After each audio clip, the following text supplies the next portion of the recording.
Hey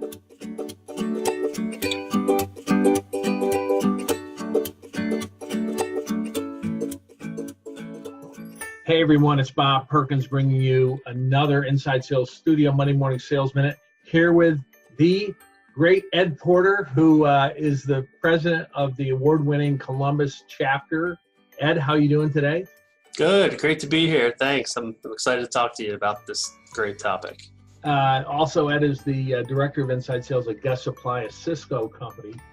So it's a pleasure to have you. You're going to talk today to the viewers about how to A/B test different things like email subject lines and voicemails. So it's a great topic. Ed, what do you have for us today?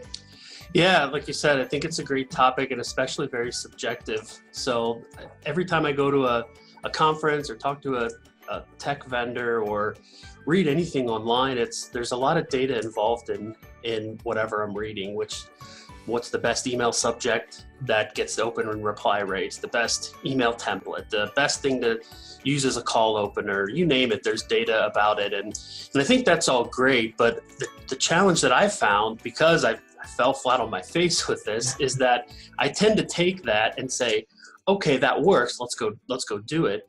And it started on that journey of, you know what, that didn't quite work. And why didn't it work? It was researched, why didn't it work? And I think it comes down to sales is really part science, part art. And I don't remember who I stole it from, but I've seen it posted out there a lot. But it's true. And I think when we learned back in 5th grade science class, you learned about the scientific method, and you start with a problem or a question. You develop a hypothesis or series of predictions, and you go predict. Then you go test, then you go analyze. And I think that's very true in our world, where sales can be very subjective. And then the art part of it is trying to figure out what works. And sometimes that's through trial and error. So all in all, I think what I've learned through failure, but then also as I hear and read all of these things, just 3 things that I've really gone and taken under understanding and learning to be able to develop a good testing mentality. And I think that's the biggest thing, is you got to test what's relevant to your market, your industry, your customers, your product. And that's where the value of testing comes into play.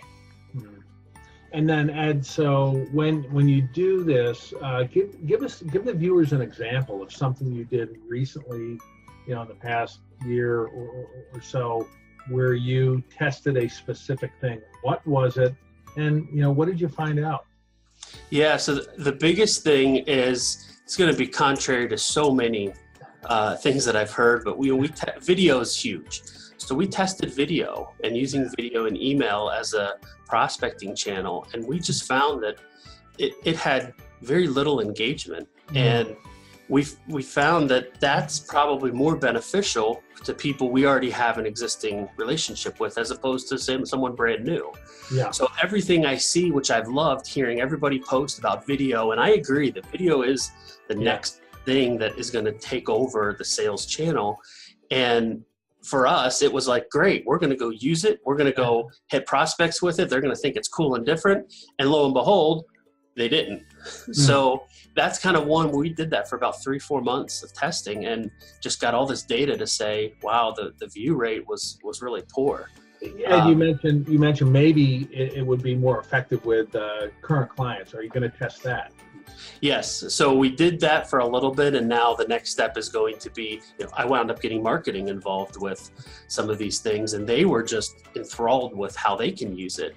Good. So I think there's a lot of opportunity in that regard. Our product set is a little unique, so we sell 30,000 plus different products. So you talk about video, there becomes just a huge capability to do quick hit videos, personalized videos for existing customers, to be able to get them to buy more.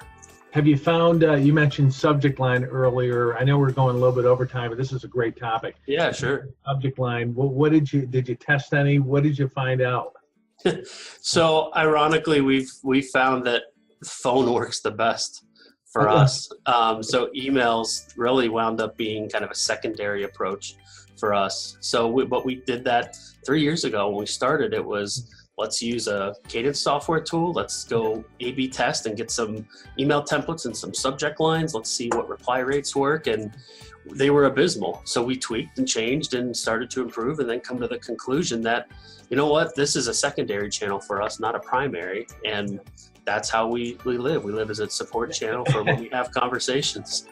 There's a lot of traditionalists out there, including myself, that would kind of applaud you for coming to that conclusion that, hey, just pick up the phone, right? Make that call. Right. And it's great having you on. So for now, it's Bob Perkins signing off from Inside Sales Studio in my temporary upstate New York, Rockford, New York studio. Ed, have a great day. All right, thanks. You too, Bob. Bye-bye.